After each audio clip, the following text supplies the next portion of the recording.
జనజీవన స్రవంతిలో కలవడానికి నిర్ణయించుకున్న మావోయిస్టులు పోలీసుల ముందు లొంగిపోవడం ఓ చారిత్రాత్మక ఘట్టమన్నారు IG Sundarraju. Maoist party division committee కార్యదర్శి ముఖేష్ సహా కేశల్ డివిజన్కు చెందిన కుమారితో పాటు కిస్కోడు ఏరియా కమిటీ నుండి మొత్తం 21 మంది మావోయిస్టులు పోలీసుల ముందు లొంగిపోయారు. ఇక ఈ సందర్భంగా తమ ఆయుధాలను పోలీసులకు అప్పగించారు. లొంగిపోయిన వారిలో 4 డీవీసీఎం సభ్యులు, 9 మంది ఏసీఎం సభ్యులు, 8 మంది పార్టీ సభ్యులు ఉన్నారు. వారిలో 13 మంది మహిళలు, 8 మంది పురుషులు ఉన్నట్లు ఐజీ సుందర్రాజు తెలిపారు.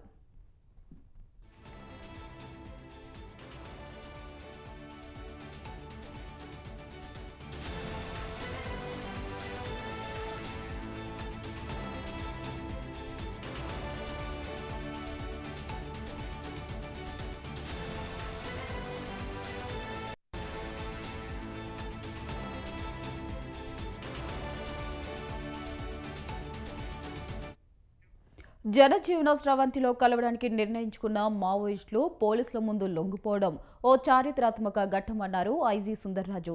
మావోయిస్టు పార్టీ డివిజన్ కమిటీ కార్యదర్శి ముఖేష్ సహా కేస్కల్ డివిజన్కు చెందిన కుమారితో పాటు కిస్కోడి ఏరియా కమిటీ నుండి మొత్తం 21 మంది మావోయిస్టులు పోలీసుల ముందు లొంగిపోయారు. ఇక ఈ సందర్భంగా తమ ఆయుధాలను పోలీసులకు అప్పగించేశారు. లొంగిపోయిన వారిలో 4 డీవీసీఎం సభ్యులు, 9 మంది ఏసీఎం సభ్యులు, 8 మంది పార్టీ సభ్యులు ఉన్నారు. వారిలో 13 మంది మహిళలు, 8 మంది పురుషులు ఉన్నట్లు ఐజీ సుందర్రాజు తెలిపారు.